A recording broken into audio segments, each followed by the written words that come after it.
आज मैं आपको कुछ ऐसी चीज़ों के बारे में बताऊंगा जिनसे कि कम उम्र में ही आज के युवा बहुत गंभीर बीमारियों से पीड़ित हो रहे हैं। कभी इसका कारण किसी ने जानने की कोशिश नहीं की, या फिर जानते हैं तो वो इसको समझने की कोई उन्हें ज़रूरत नहीं। उन्हें ऐसा लग रहा है कि इसको समझने की कोई आवश्यकता ही नहीं है। कभी आपने गौर किया है कि आप अगर घर में टमाटर की चटनी बनी हो, उसको आप कितने दिन तक खा सकते हो? 1 दिन, 2 दिन, 3 दिन? नहीं, आप उसे उसी दिन खाएंगे बस। अगले दिन उसे नहीं खाएंगे। और जो बाजार में बिकने वाला टमाटो सॉस है, वो आपको पता है कितने दिन पहले बना है? बताएं, आप खुद सोचें और बताएं कि आप वो कितने दिन पहले बना होगा, तब आपके पास वो आ पाया है। जब टमाटो सॉस को बनाया जाता है तो उसको कई हफ्ते या 15 दिन या 1 आध महीने पहले बना के उसे पैक्ड शीशियों में भर के तब मार्केट में उतारा जाता है, और उसको बिकने में भी वक्त लगता है, तब जाके वो आपके पास आ पाता है। अब आप खुद सोचिए, क्या आप बासी टमाटो सॉस खा रहे हैं या ताज़ा? ये बहुत ही सोचने का विषय है।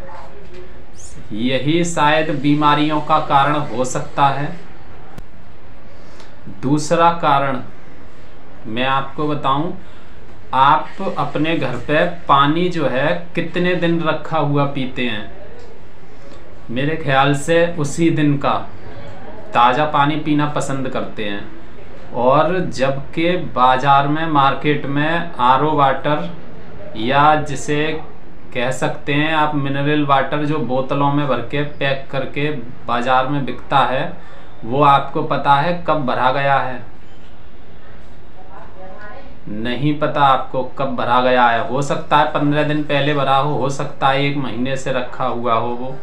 वो उसे फ्रिज करके और बर्फ़ में रख कर आपको ठंडा करके दे रहे हैं बस, और आप उसे पी रहे हैं बिना सोचे समझे, और वो भी प्लास्टिक की बोतल में। जबकि प्लास्टिक की बोतल में भरी हुई कोई भी खाद्य वस्तु अगर उसको हाई टेम्परेचर पर कुछ देर के लिए रख दिया जाए तो उसके प्लास्टिक के रसायन उस खाद्य चीज में आ जाते हैं।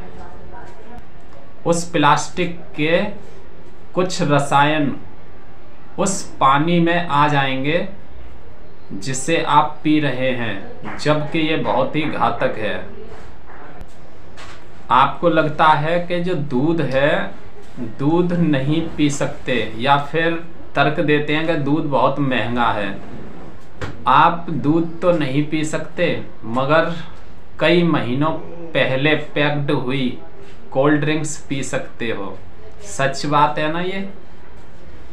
कोल्ड ड्रिंक्स हमेशा तुरंत भर के आपके पास नहीं आई है, और ना ही उसे तुरंत बनाया गया है, ना ही उसमें कोई प्रोटीन है, ना ही उसमें मिनरल्स है, ना ही उसमें कोई ऐसी शक्तिवर्धक चीज़ है जिससे आपके स्वास्थ्य को वो बढ़िया कर सके। पता नहीं वो कितने महीने पहले भरी गई है, और वो भी रसायन, जिन्हें केमिकल कह सकते हैं आप, जो कि वो कई महीने पहले भरे गए हैं, और उनमें कई तरह के रसायन मिलाने के बाद उसे पैक्ड किया गया है, और वो कार्बोनेट वाटर है। मेरे ख्याल से तो वो स्वास्थ्य को खराब ही करेगा, ना ही आपको कोई उससे एनर्जी मिलेगी और ना ही कोई ताकत मिलेगी।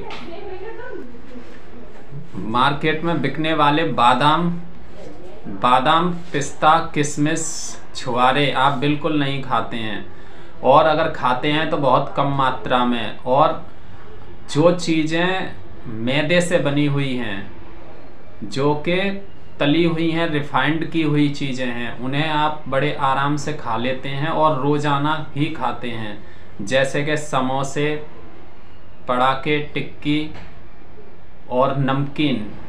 ये रिफाइंड से तली हुई चीज़ें हैं, जबकि ये हर तरह से स्वास्थ्य के लिए हानिकारक हैं। इनसे कभी भी कोई ताकत नहीं आती है, मगर फिर भी लोग इन्हें खा रहे हैं और शायद इसलिए ही बीमार पड़ रहे हों। वैसे तो मैदे से बनी हुई हर चीज़ नुकसानदायक है। जितनी भी चीज़ें सफ़ेद मैदे से बनती हैं वो सब स्वास्थ्य के लिए हानिकारक हैं, मगर फिर भी जनता इनको खा रही है। और सबसे अहम बात, जितने भी पैक्ड फूड हैं, जो पैकिंग में करके मार्केट में उतारे जाते हैं खाने के लिए, वो कोई भी खाने लायक नहीं है और ना ही वो ताज़ा हैं। ताज़ा इसलिए नहीं है क्योंकि वो आपके लिए उसी दिन नहीं तैयार किए गए और ना ही आपको उसी दिन वो तैयार करके आपके यहाँ पे उपलब्ध कराए गए हैं। वो काफ़ी दिन पहले तैयार किए गए हैं, यानी कि वो हिंदू संस्कृति के हिसाब से तो बासी खाना हो गया। बासी खाना का मतलब है वो किसी भी तरीके से स्वास्थ्य के लिए लाभदायक नहीं है। शायद ये कुछ चीज़ें हैं जो कि स्वास्थ्य को बिगाड़ रही हैं, मगर इन पे हम जानते हुए भी कभी ध्यान नहीं देते हैं। मेरा काम है जनसेवा करना। स्वस्थ रहें, खुश रहें।